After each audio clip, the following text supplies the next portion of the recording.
Good afternoon, everybody. Welcome to Table Talk for Education, hosted by Ed Power. My name is Michelle Kinley, and I am the Chief Operating Officer here at Ed Power. We are hosting these conversations monthly to bring in experts around the nation to talk about relevant topics here in education. And today I'm so excited to have Dr. Terry Lamar with us. Dr. Lamar is the current Chief Administrative Officer in Hoover City Schools, and he graduated from the University of Alabama in 2003 with a bachelor's degree in education. He received a master's in school counseling from the University of West Alabama and a doctorate from Samford University. At the secondary level, Dr. Lamar was a PE teacher, I believe, a school counselor and an assistant principal at secondary and elementary school levels, and an actual principal at the elementary school level. And like I said, he currently serves as the Chief Administrative Officer in Hoover City Schools, which is the metropolitan area of Birmingham, although it's its own city, I learned today. So Dr. Lamar really has a passion working with at-risk students and providing guidance to families in need.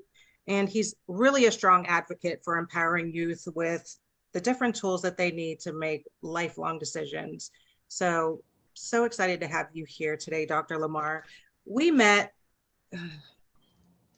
really at the end of 2018, and I just get shocked every time I think about that it's been that fast, right?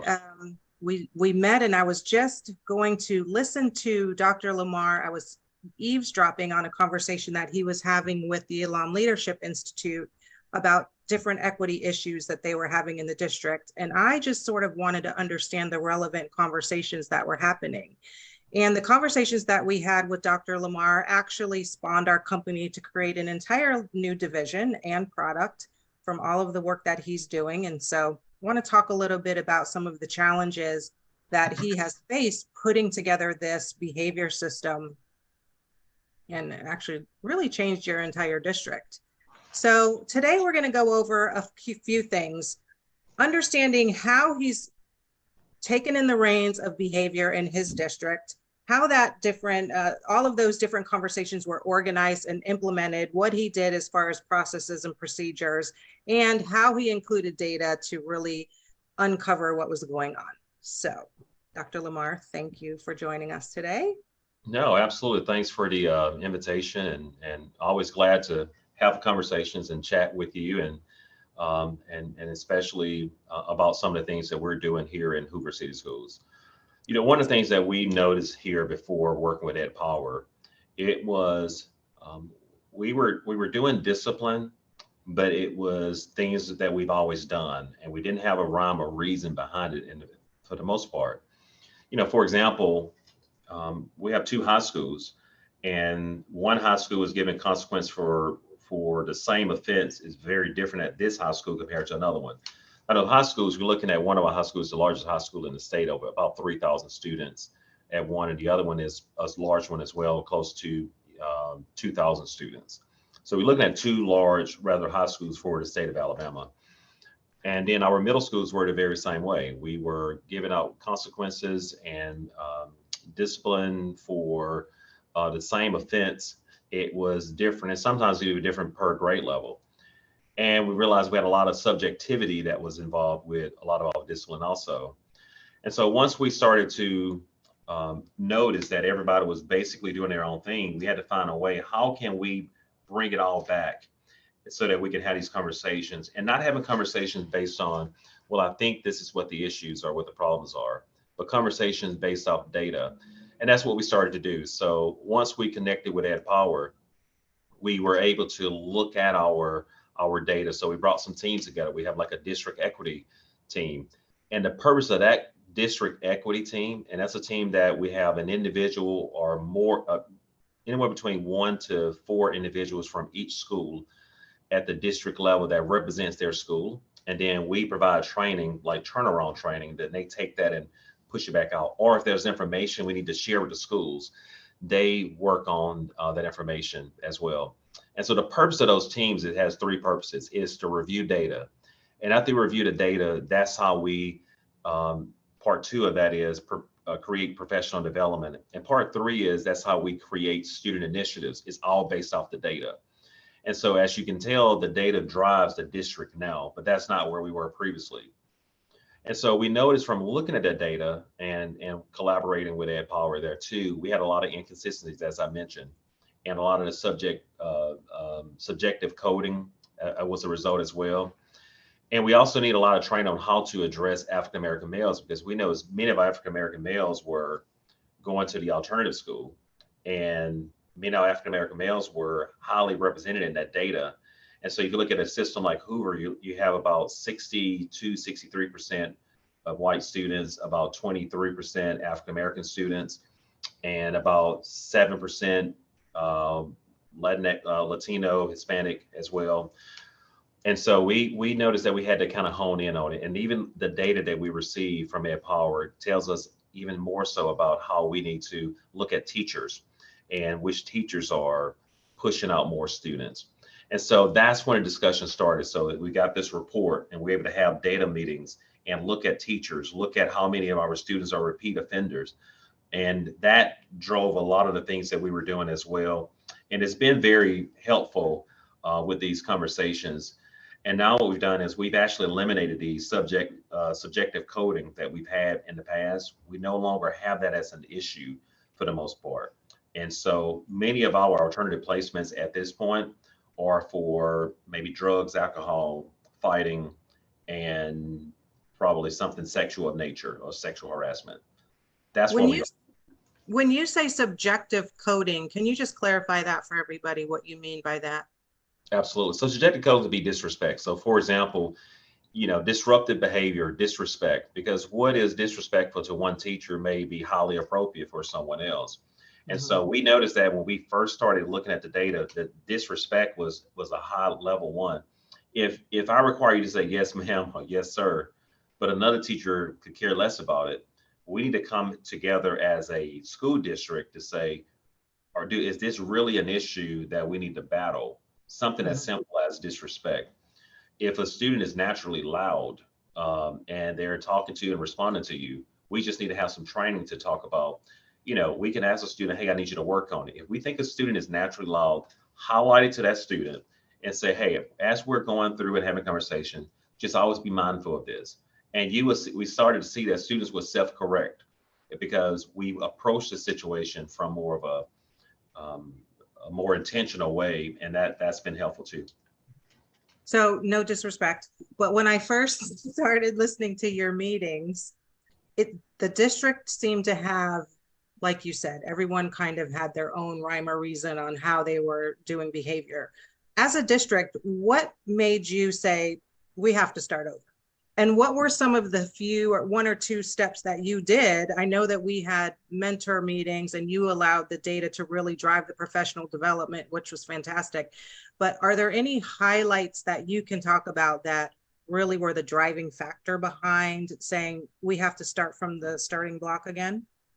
Yeah, so when you're looking at your schools and you're seeing a lot of the out of school suspensions are taking place in certain middle schools, and you see another middle school where they don't have many out of school suspensions, when you start to see it from that perspective, you want to dig a little bit deeper. You want to understand the dynamics of the school leader, what that person, how involved they are. And it's hard to argue with the data. And so one of the things that we notice is when we put this data in front of our principals and we say, we need you to find ways to fix it. Now, Yeah. what we did was we would have the analysis that is done through Ed Power, and then we have a blank document.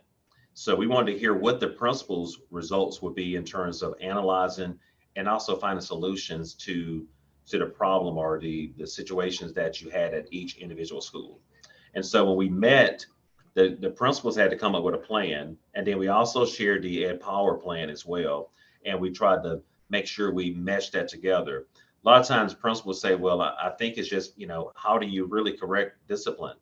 And I said, well, we got to be very intentional. So we looked at our PBIS process and we said we need to hone in on our PBIS and make that better than what we are doing. So even looking at the tier 2 and tier 3. And so even that type of data has been very helpful for our school district as well. The other side of that is it's hard to say to a student that has been consistently getting in trouble or having issues from a behavior perspective that the only thing we have for you is consequences. And Mm. so even at our alternative program, we created we call our alternatives program here, Crossroads. We created a Crossroads connection plan. And the principals saw that there was a need for us to build better relationships with our students at the alternative school. The students demanded it. They said they want to have a better relationship with their school administrators, other than when they're getting in trouble. So those were two factors that we noticed from the jump that we needed to jump in and do some things. And so then we started providing training, and a lot of the training was, why are we giving these consequences? Why do these conversations are needed to have? And even how we had microaggressions, implicit bias, some of that as well. Like we are we looking for um, students of color when we walk in a classroom and our eyes are just by default is going there? And if that's the case, then what are some things that we can do to eliminate it? And then if I look over here to my left, I see a student and I say, well, I know him, he's just joking around, cut it out. And are we having practices in place that look exactly like that? And we put all those conversations on the table. And there were many that realized, oh my goodness, I think I've done some of that. And so, but looking at the data allowed us to have those deeper conversations. And so systemically, when we started talking with you and PBIS, or your positive system of interventions and supports, as well as your restorative justice practices, they weren't really equalized across the district. Can you explain some of the things that you took the district through to bring everyone's buy-in to the table so that that consistency across all sectors was accepted? Yeah, and that was a hard one. That was a conversation because a Yes. lot of things when you look at PBIS is more elementary based, and trying to get your secondary to buy in was a huge challenge, I will say. And so it really took let's have separate meetings. Let's have meetings with elementary, and then let's Mhm. have meetings with secondary, because the elementary examples starts to pile up, but the secondary examples they felt like they were not represented as much in those meetings. But what we did realize is many of the schools did not have common themes. They did not have a lot of school spirit going on. The kids were going to school, they were learning, so the learning was taking place, but it was, I'm going to school and I'm going home. And the kids did not truly feel connected to that connectiveness to the school environment. And so we started to work on, what are you known for? What are your top four? And even so, for example, one of our schools, many of our schools are Bucks, and it is the Bucks way. So what does that mean? Some will use the acronyms BUCS and decide, what that means. There was something, and then we even noticed when we first started, we walked in and we asked school administrators, okay, so what does pride means? Berry pride. What does that mean? Or what does the buck weigh? Can you tell me what that means? And they had these acronyms. I said, well, what does that mean? Like, break it down to me. If I was a student in your building or a parent coming in for the first time, and we had admins that had some difficulties. And so then we had to go back and revamp the process and say, if you're having a difficult time explaining what your PBIS models and themes what's the purpose and the meaning behind them, then that means that they're too complicated and we just made a bunch of words that really have no meaning. We checked the box, in other words. And so when we were able to go and have those conversations with principals, then we also realized that they took it more seriously at that point, because it was not a check the box moment. It becomes more of a real scenario, a real situation. And I'm going to be held accountable for what I say. And I need to know what this is. And even if you're using like a model, so some of the schools started using some recordings, the video, and they put that out to students. Even with our code of conduct, we have it now where our teachers and the admins are being able to review that. And that happened across many school districts also, I will say. But I will tell you this right here, and I sincerely mean it. These conversations were easier to have when you got data to back you up, because it was not, we think that Dr. Lamar is looking at this from this perspective, or he's picking on me, or the superintendent is picking on me. It is no, the data says that we need to review it. We learn that when it comes to academics, everybody wants to focus on the data. But when it comes to discipline, it is all about, well, we got to make sure we're just being harder on students. If we're being harder on students, we're not looking at all the data, where we're putting all that energy and effort may not be the right place. And so how do we utilize that energy and have those crucial conversations? And the way those conversations have been had, and the way I feel I feel pretty good about the results of it and where we're going, because we're continuing that. And now principals are demanding that data. They want to see it, and they love the way it's being analyzed from this perspective also. Thank you for the kudos. Appreciate it. Send you a check in the mail. I working with your district has been fascinating for us too, because we've been able to do those cross correlatives that we haven't done before, such as looking at behavior against assessment or trying to see if tiered interventions work. And you were really the first district that asked us to track tiers up and down, who's going in and out of those tiers, and really having a handle on the processes and the procedures that needed to be established. And that wasn't easy, because there was a lot of pushback, in pockets of your district. And so what would be your advice for someone that is facing a PBIS implementation or really having behavior problems? What are some of the things that you would advise them to do? I know you talked about setting up equity teams, setting up processes from the district level to make sure that everyone has the same process. You talked about recognizing your own biases, and I know that you've done a lot of training on that as well for cultural bias and personal bias. We also added in Hispanic as a race so that it wasn't missed. What do you think are some other pieces of advice that you could give for someone facing those challenges that they just feel like their behavior is out of control? Well, I would say this, if, hindsight, if I could go back and do Yeah. it over, and I'll be very honest with you all, and I promise you, I'm not just saying it because I'm doing this with Ed Power. I can assure you all, that's not the case. We made a lot of assumptions that people knew. We assumed a lot, and we assumed that everyone knew what PBIS, the purpose of it. We assumed they knew the vocabulary, the meaning of a lot of stuff that's involved with PBIS. We assume that they understood what tier 2 and tier 3, and going back to the tiers and the percentage of what should be represented in each one of those two. It wasn't until Ed Power got involved and they did a very basic introductory level survey. And I was stunned by the survey, I'll be honest with you, because what it showed was we were using terminology beforehand, and a lot of that terminology, one principal saw that terminology, it meant one thing. For example, it was facilitated, like a site facilitator.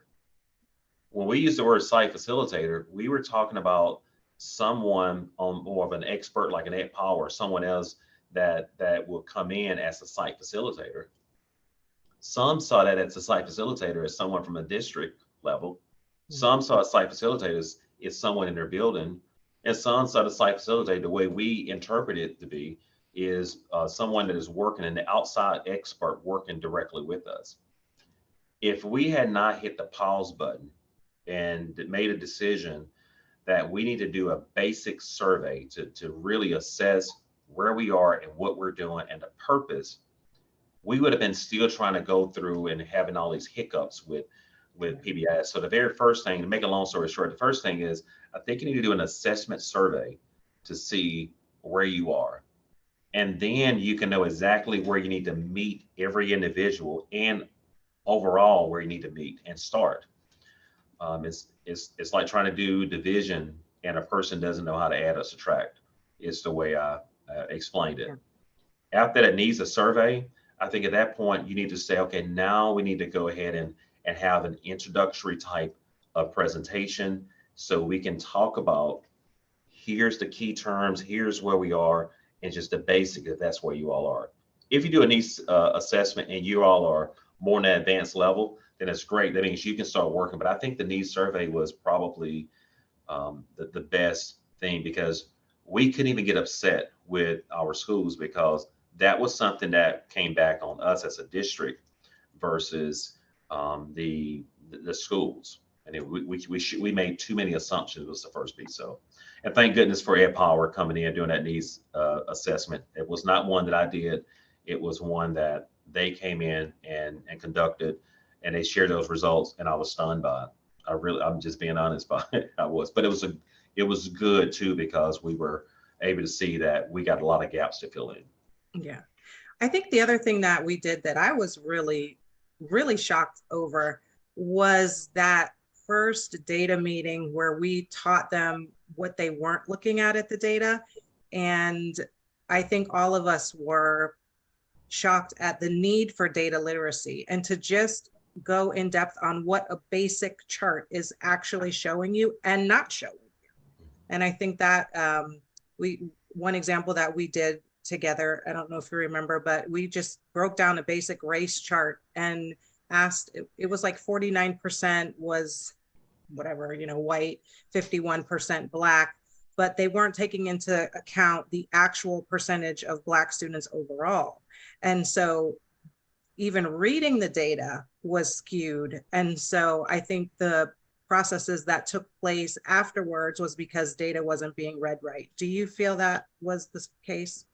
Oh, absolutely. And so the way they looked at closing, I just had this conversation with a friend of mine's in another district, and they looked at it. Okay, if we have 23% African American at this school here, and we have 68% white students at this, and we're looking at that our African American is at 48% and our white is at about 45%. We've closed the gap. Right. It's the way this is a celebration. We're celebrating.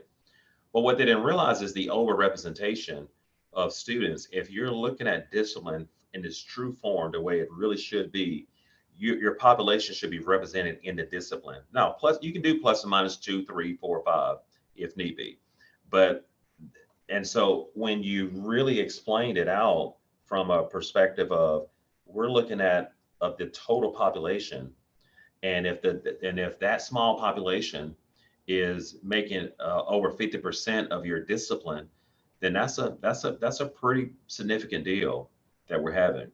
Yeah. Now they get it and understand it, because it's at a perspective now where they know that their population, and that's the first thing they look at now. What is my population of discipline? And now we're breaking it down by free and reduced lunch.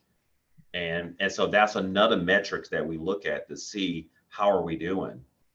And that has been, so the discussions now, I feel like they're better educated now than they ever been when it comes to looking at disciplinary practice.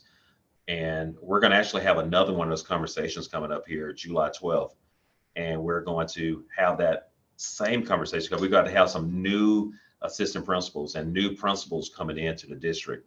We've had some to retire, and it is, so we just want to make sure we continue on with that momentum. So yes, I would agree with you. It was the way they were looking at it was not the true form of way discipline really is analyzed. Right. And you guys also work really closely with the Elam Leadership Institute and Dr. Donna Elam with the Equity of Effort framework. Has those infusing those equitable practices, do you think, helped reduce student behaviors? Oh, I feel 100% sure it did. And I will tell you the work that Dr. Elam has been able to come in, everything is interconnected now. Mm. And so, practice is about even how we're evaluating teachers. And so part of our state program is for each district can come up with their own evaluation system, or they can use more of a state recommended evaluation system. And so Dr. Elam actually helped with the creation of that and embedded a lot of the equitable practices inside of the teacher evaluations. When you walk into a school building right now, students see themselves represented in throughout the buildings. We had some site visits from the Hoover City Schools is actually seeking unitary status also. And the reason Hoover City Schools is seeking unitary status because we are all of Jefferson County schools were. And so when Hoover pulled away and created its own school system, city system, any school system that pulls away from Jefferson County schools would be under, trying to seek unitary status. So it's not Mhm. something that Hoover City Schools did. But anyway, um, so we are seeking that. And so we had a site visit with the Legal Defense Fund and our board attorney, and I'm walking around in the schools because sometimes you get hyper focused and these are things that you see all the time now. Yeah. So you miss it because you see it all the time. But it was very interesting and fun to walk around and see that all students were represented in the hallways, in the media centers or libraries, and in the cafeteria. It was beautiful to watch. The kids were able to see all of that. Our curriculum, for example, you know, if you want to teach, different concepts on reading or different techniques, you can use a book and teach the same concept. If I'm teaching something on comprehensive skills, then I can use, a different book that has diversity in it. And what we've noticed is our kids are telling us that they are paying attention even more so because now they feel like they are represented in the classroom. That's what they say in the classroom, but we know in the curriculum. And that has been extremely helpful. Hmm. In 2018, when we did some focus group surveys, the kids felt as if they were not represented. Many of the kids of color felt that they were not represented in the classroom. And we completed surveys this past May, and now those kids feel as if they are. So I do think a lot of the work that she's done has been extremely beneficial and helpful. Did you host student panels? I don't remember. I know that, did you We have did. panels? We did. And uh, how did you construct those so that they felt comfortable enough to say those things? Well, and what we told the students is we want you to teach us. This is Hmm. the time for us to learn from you. We're always teaching you. Now you get the way we said it, you get a chance to teach the old people like us now. And they loved it. And it was that opportunity. We actually have recorded the the professional development that the teachers, I mean, that the students did for teachers. And so that's where it started. And then we selected students from that PD that the students gave us. So we had some questions and we built those questions, and it was to tell teachers how I feel. And even some of the questions, some leaders would feel as if I don't want to know how the kids feel about what's fair and equitable when it comes to discipline and addressing students, but the teachers learned so much from students, and we made sure it was a wide range background with that as well. And so some of the students that gave a lot of information and was able to talk, we invited them to the panel. And so Hmm. the panel was in front of all parents. A lot of things that the students said, I mean, not a lot of things, but some of the things that the kids said, it was not easy to hear. And we put those kids on the panel and we put them in front of all of our uh, put them in our community. So our community was there. You had the politicians, you had our parents, you had anyone that was, it was wide open to the public. I'll say it that way. And kids were able to share their experiences. And I thought that was a beautiful moment in Hoover where we were telling our parents, we're not afraid to say that we're not perfect. Right. Wow. And not only that, but you walk in your district office and you have very visible representation of equitable practices. Everyone has what they believe by their door, and that was really impressive for me as well. I also want to point out you were one of very few districts in our nation that actually made gains during COVID. So congratulations. Well, Amazing. thank you. As a Black man, first, how did you get to this position, and how do you help kids that are having those consistent behavior issues get over that? How do you steer them in the right direction? Yeah, and I'll say for me, my background is I'm a kid of I grew up in the housing projects in this city called Pritchard, which is in Mobile County, Mobile, Alabama. And so my surroundings have all been with individuals that look exactly like me. All African Americans are, from elementary all the way to my senior year, elementary, middle, and high school, 100% Black. And then my first year of college was at Alabama State University, which is in the 90%, 95, 96% African American. And then I transferred to the University of Alabama. And I'll just back up to high school real quickly. High school, I had a school counselor say, "Hey, you're not college material, and so you need to take a trade." And so I went and picked up a trade. I was going to be an automotive mechanic or tech, now is what you call them. And so I went to this and at the time it was really called trade school. Went to this trade school, and I spent about a year and a half there, and that was the path in which I thought that I would be on for the most part. Although I love working in a warehouse, I was working at this place called Gaffer's Warehouse, and it was like a dream job. I'm like, that's my dream job, working in Gaffer's Warehouse. I was looking forward to it, finishing up school, and that's exactly where I would be. And then it took a teacher literally 2 weeks before graduation, and she said, "What are you doing?" And she met me, saw me in the hallway. I'll never forget this. And she said, "Wait a second, no, you come with me." She left her class unattended, which thank God nothing happened. And I spent about 2 hours with her. She's called Alabama State. She has some connections there, and she got me enrolled and some financial aid and everything else 2 weeks before graduation date. And when I walked to my next class period, I'll never forget it. I walked in, it was a biology classroom, and about 7 or 8 of my friends, they found out what happened. So what did they do? Like, oh my God, if Terry going to school, then I know I can go.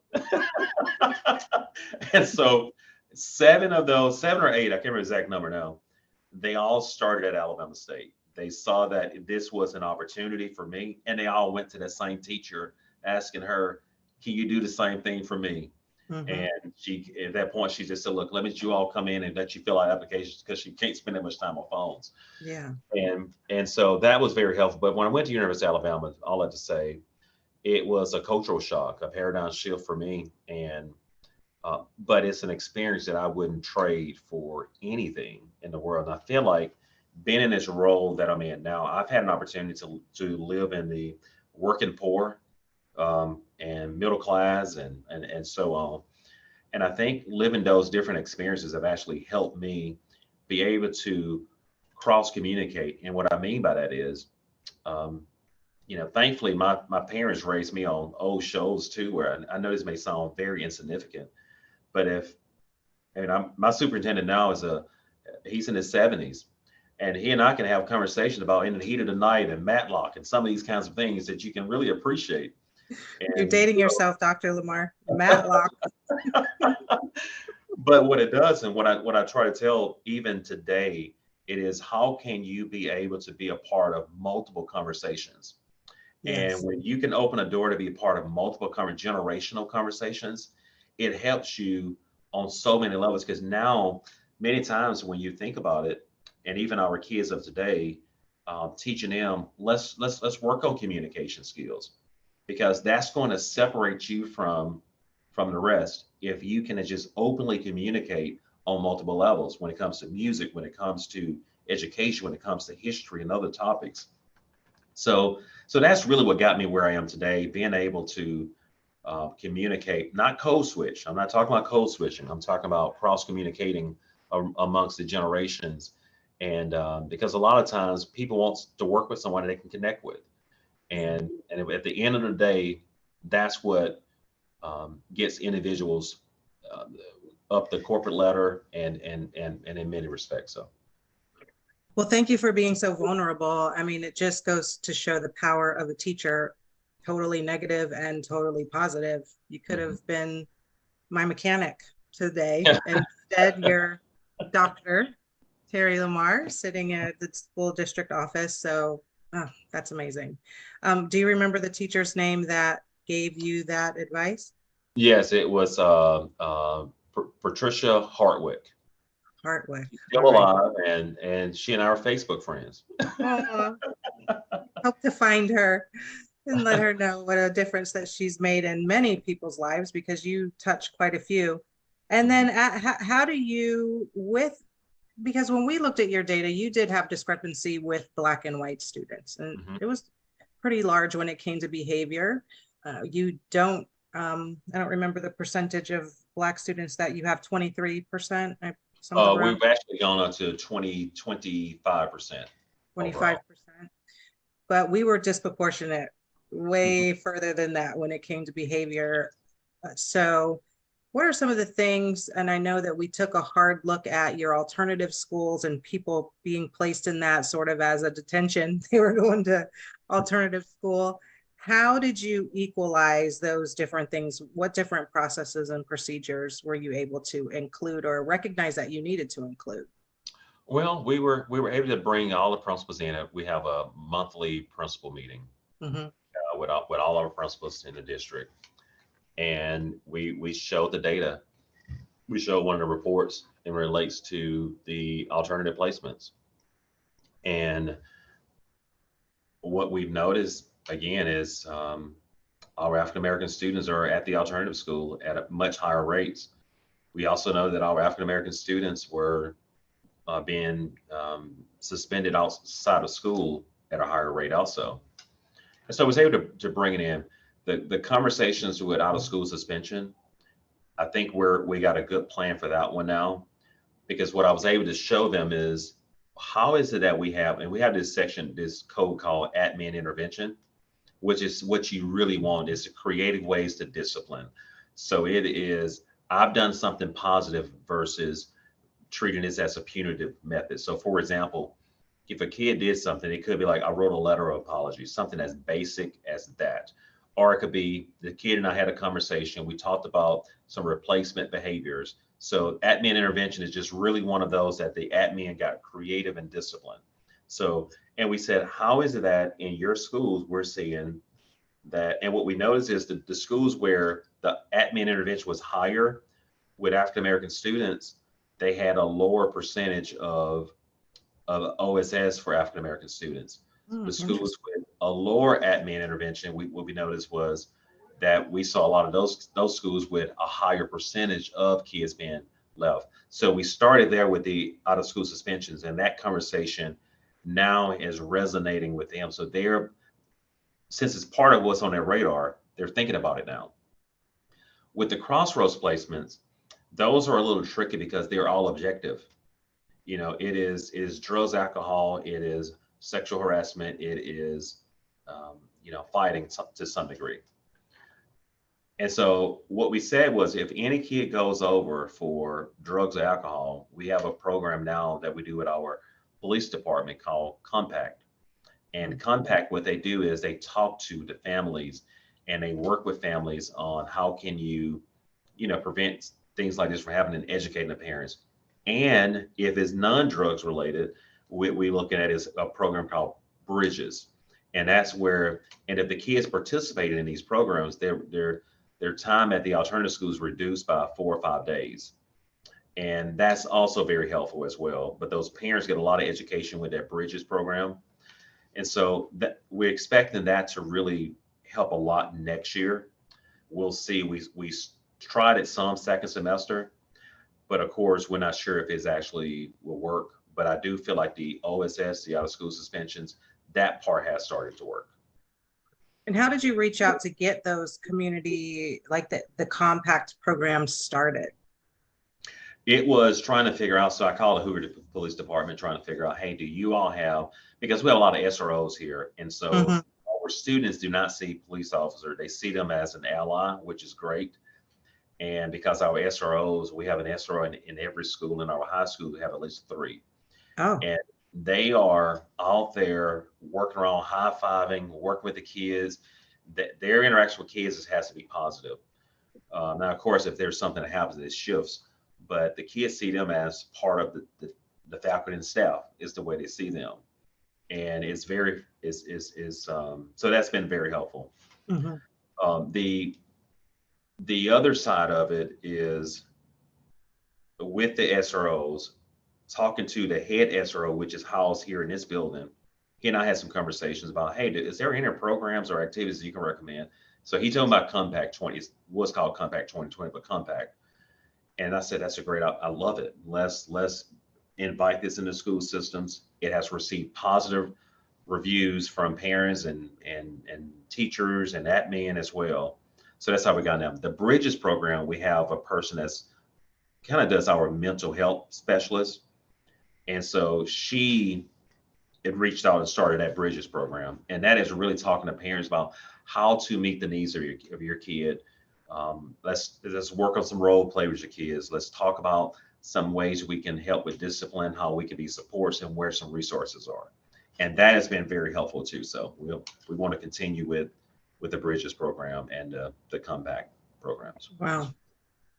So you've really been able to, I mean, I've seen a huge difference just in a year and a half on all of your processes and procedures and getting everybody's buy-in and making sure that everyone really understands why you're doing the things that you're doing. And that didn't come without pushback. There's complaining and not Oh yeah. understanding, but I think you've done an amazing job bringing people to the middle and they can operate in the middle. They might not be able to operate on either side, but I've noticed that they're definitely able to operate in the middle no matter what you throw at them or how many systems they have to log into or how many times they have to do something a new way. It's been really, really impressive. So thank you so much. I just want to open it up to see if there are any questions. We have about 10 minutes left.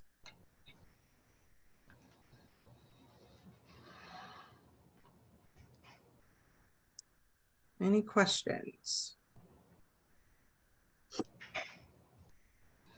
And to your point, if there, to your point with the pushback, I think it helps when you encourage them to push back and you tell them, look, I'd rather us go ahead and have the conversation now because what you say may shift me. And I say, you know, I didn't think about that. We may need to look at it from a different perspective. Mm-hmm. So the pushback, if everybody's in agreement 100% of the time, that means that they're not doing it. Right. Or they're not listening. Right. So what are the top 3 things that you do for challenging behaviors? You talked earlier about creative ways, options for students. What does that mean? Creative ways, option for students on the I guess behavior. creative, yes. Instead of like out of school Oh, the suspension. admin intervention. Yes, I got it. Yeah. Yeah. So for the, yes, I see what you're saying now.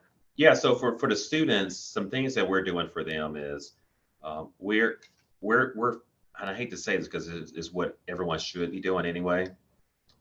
We're just telling, let's build a relationship. And because what we've learned is it's hard for an admin to just render a consequence when they have a relationship with a student.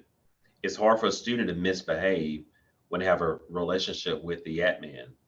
And so how do you mesh those two? It is because then you're by default going to what you're showing said about the admin intervention. You're going to use more admin interventions when you got that relationship with a student because you're going to understand a little bit more about that kid's background and where they're coming from. And so that's going to be the first one.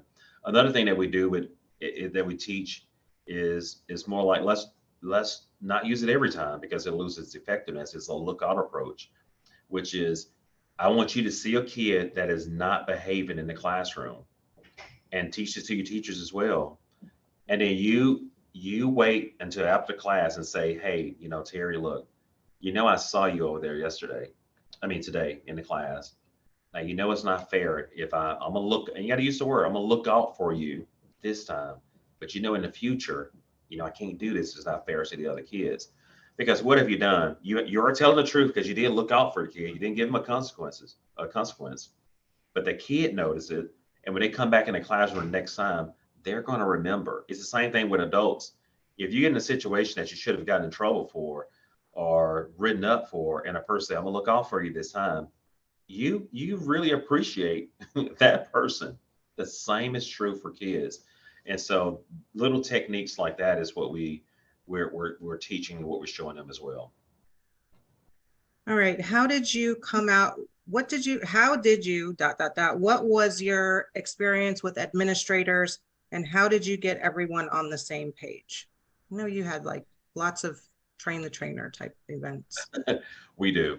And so what we done, the way we got them on board, it was not something that I said. It was the kids' voices. So we Mm, started this off with focus groups, student focus groups. So mhm. whatever initiative that you're trying to push out, whether that be discipline, whether that be whatever, you have two ways of doing it. And it's going to be data. You can do more of the qualitative or quantitative data. The qualitative is going to be your focus groups from the teachers or from the parents or from your students. We decided the very first training we were going to do, it was going to be the students giving all the information, and we're sharing the data from the student focus groups. And so we code that information and we find out what are the three topics that keep reoccurring in the data about the students and what they're saying. And you push that out, you ask students, how can you fix it? And then you bring everyone together. It's hard for adults to disagree with what the students are saying. The Mhm. other way is by more that quantitative data, like we get from Ed Power. It is in that way you can say we're going to use this to drive.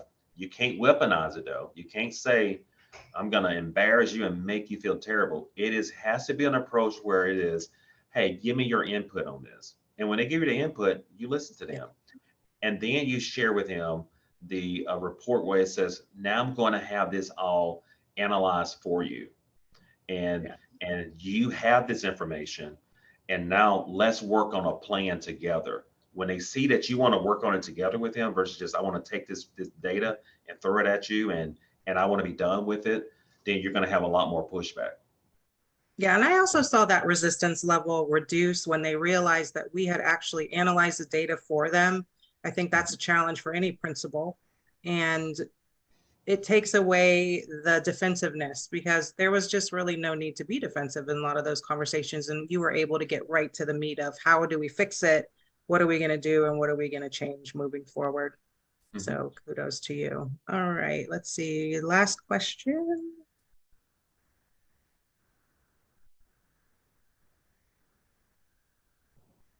I was talking about data measures. Dr. Lamar has instituted, like I said earlier, the difference with Ed Power that I see, and all thanks to this district, is we have tailor made these dashboards to produce exactly what he's needed. And we've had stuff on the fly that we've changed overnight to just understand some of those nuances when it came to behavior. And tracking the tiers, I think, is important. Who's going up and down those tiers, taking a look at the teachers to see what's happening on their level when it came to discipline, really taking a look in some of the other districts. We did it for you in the beginning. Assessments against behavior to see if there really is a correlation there. And sometimes there wasn't, which I was really surprised that even though you have horrific behavior, doesn't necessarily mean you're testing bad. And not to just automatically put them in the mechanic program because, that just breaks my heart. Same thing for me, though. I think we all have our stories on teachers telling us that we don't belong, and glad that we pushed through that. But the data has been important. It's taken away that defensive edge and been able to give you an open door to have conversations that you might not necessarily have, and also to make some district-wide changes that you didn't see coming.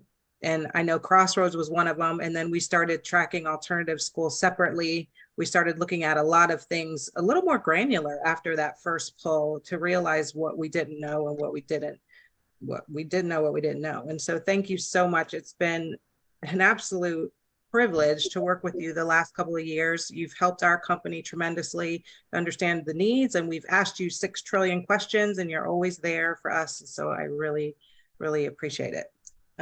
One more thing. Committees. Do you think this is a good idea to make sure that those groups of interest are on board? Oh, absolutely. We actually have a parent equity committee. We have a district equity committee. Our high schools have equity committees as well. And so and that's our way of getting information from our parents and our community. So I do think that's critical because folks will support you and back you when you have sought their feedback. Not only seeking their feedback, because for example, I have a meeting tomorrow with our parent equity committee because I'm getting their feedback on our code of conduct. What are your thoughts? We're thinking about making some changes to parts of the code of conduct. I want to get your feedback because, and I'll tell you why that's important. When it comes, when things may not go well, or you got a national story or a local story, those individuals will remember the efforts that you put in place and that the things that you've been trying to do. They will support you in those regards. That's not the reason why you do it. You do it because you want to have a different set of perspectives and eyes on it as well. We bring our community, our city council and mayor. I collaborate with them on what do we need to do at the library board as well. So I think it's critically important that you bring in those individuals to get their input. And what about the states? What would be your advice to a state like, well, I won't call my own state out, but the states that have issues with using that term equity? Well, and so I'm glad you actually brought that up. I wish we had a little bit more time to even talk on that part. What we've done is we have defined the word equity in our district. And so you will see equity as looking at the data and allowing the data to drive the initiatives, the data to drive the professional development. It goes back to the same definition we had back in 2018 where all this happened is the data drives PD. Remember, I don't know if you remember when I said it was three things, and this records, you can go back and listen to it. It was three things that drive the professional development and the student initiatives, which is the data. And that's where we look at equity. And if anyone wants to debate me on how we define equity by looking at data and you providing those supports and those resources based on that, then I would say I would love to have that conversation. That's one that I would enjoy. I think all of us are equity is really all students. We're not singling out any group. It's looking at the data, uncovering those disparities, finding the root cause analysis that needs to be instituted, creating that professional development and making the change for all students. So correct. And that's the other part, because if you're looking at your white females, and if the data says that that's where the energy needs to go, that's what you do. If you're looking at Black males, if the data says that's where the attention and the resources need to be, and that's a good practice to have in an education environment anyway, because it's no longer based on my gut. I think this is the issue. It is based 100% on what the issue actually is, and we can defend it based on the data. Absolutely. Well, we are already out. That was the fast hour. I can't thank you enough for joining me today and all the work that we've done with you for the last couple of years. Thank you so much for your support. We look forward to what this year brings. And if you have any questions, you can reach out to us. My email is mkinley, KINLEY @myedpower.com. If you have any questions for Dr. Lamar, you can shoot those emails to me and I will funnel them to him. So thank you again. And thank you. An amazing day. All right. You all too. Thank you. I appreciate it. Take care. Bye-bye.